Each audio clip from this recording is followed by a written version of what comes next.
We're going to talk about estimating with products and quotients. One of the first things to remember when talking about products and quotients is that a product is an answer to a multiplication problem and a quotient is an answer to a division problem. So we're not estimating, or we're using the numbers that they're giving us to guess or estimate an answer. So the answer that we're getting is not going to be exact, but it's going to be close, and it will give us an idea of what our real answer would be. All right, so first we're looking at this problem, estimating the product of 3 times 47.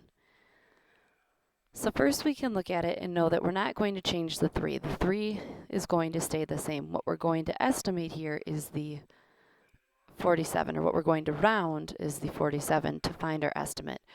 So we can do this one of two ways. We can keep the 3 and change the 47 to a 50, or we can keep the 3 and we can change the 47 to a 40. Now, because we're estimating the answer, either one of these will work. It's just that one of them is going to get us closer to the real answer. So now in this case, which is going to be closer? If you look at the numbers 40 and 50, if you find the difference between 50 and 47, you'll notice that you're only 3 numbers away from 50. But if you do 47 minus 40, you'll find that you're 7 numbers away from 40. So in this case, you're actually getting further away from the answer if you use 40, okay, because you're making 3 groups of 40, which is 7 smaller than 47. But if you make 3 groups of 50, you're going to be closer to the answer because you're only 3 away from the original number. So in this case, you could use 3 times 50, which is 150, or you could use 3 times 40, which is 120, because we can just do the first numbers multiplied by each other and then add the 0 at the end. Right? And again, why are they closer? Because when you change or round that second number, the closer the number is to your original, so 3 away or 7 away, the closer your estimate will be. And we can actually look at that by doing 47 times 3 is 21, 12, 141. Well, 141 is a lot closer to 150 than it would be to 120. Right? And when we're talking about this, you would call this an overestimate because I rounded my number up. So when we talk about overestimates, you'll want to use an overestimate when you're talking about, like if you're inviting people to a party, you want to overestimate on how much food you'll need so people don't go hungry. If it's a smaller number, so this would be a smaller number, this is an overestimate, and this is an underestimate.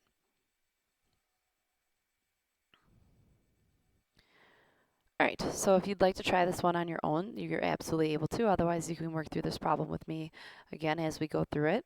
So estimating the product of 9 and 234, again, I can change. I want to keep the 9. I want to keep that the same because it's a single digit and it makes it much easier to multiply. So I can keep the 9 and change 234 to 200. Or I can keep the 9 and I can change 234 to 250. Or I can keep the 9 and change 234 to 300. Either one of these will work because it is an estimate. It's just a matter of how close you want to be to your original numbers and how close you want to get to your original answer.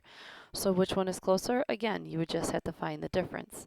So if I take 234 and I subtract 200, I'm 34 away. If I take 250 and subtract the 234, 10 minus 4 is 6. 4 minus 3 is 1, so I'm only 16 away. And with 300, I can take the 300 and subtract. And we can pretty much guess that this is going to be the furthest away. But just to check the math, 9 minus 3 is 6, that's 66 away. So in this case, the closest answer is going to be whatever we get for 9 times 250. So I can do 9 times 25, which I know that 2 groups of 4 with 25 is going to give me 200. And then that extra one is going to give me 225. And then I have, there we go, the 1 0 at the end. Okay, so that's going to give me 2,250. So again, why is this answer closer? Because 250 is closer to your original than 200 or 300 is. Typically, you'll just round to the hundreds. You do not have to round to the tens. So when you're looking at estimating a number, you can ignore rounding it to the tens if you'd like, but like I said, it all depends on how close you want your answer to be. All right, so same thing when we're talking about estimating a quotient.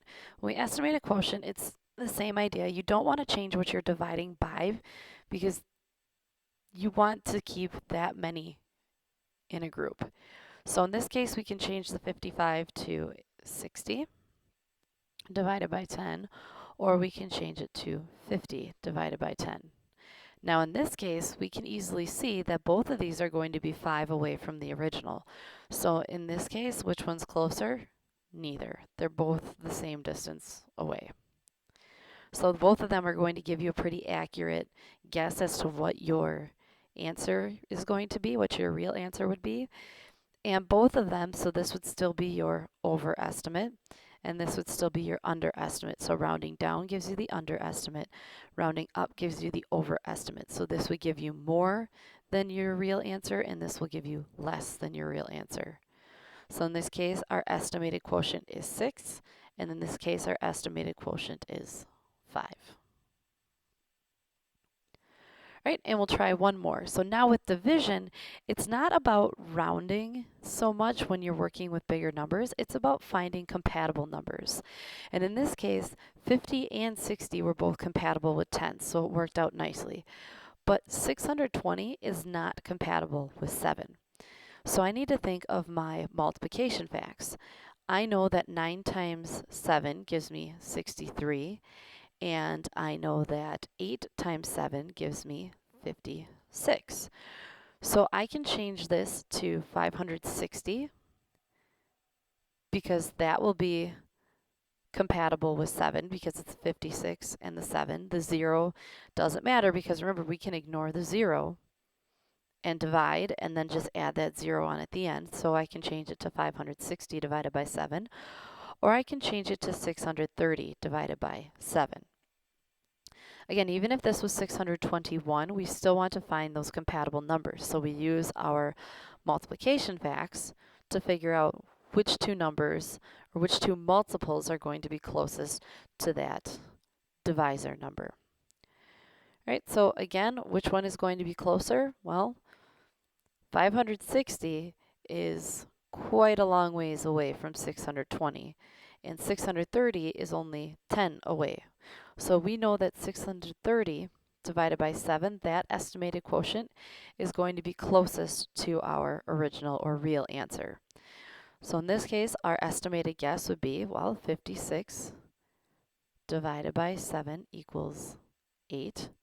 I have that 0, and I don't have any zeros over here to cancel with. So my estimated answer is 80. Here, I know 63 divided by 7 equals 9. Again, I have that extra 0, so I know that my estimated answer is 90. So I would go with this one because it would be closer, and it would be an overestimate because my number got bigger. And just a quick reminder, if I were to do 630 divided by 70, we can still do that same thing. 63 divided by 7 equals 9, but then this 0 cancels out that 0, so my answer would just be 9. Or if I had 6,300 divided by 70, again, I can take just that part. 63 divided by 7 equals 9. This 0 cancels out this 0, but I still have this 0 left, so my answer would have to be 90.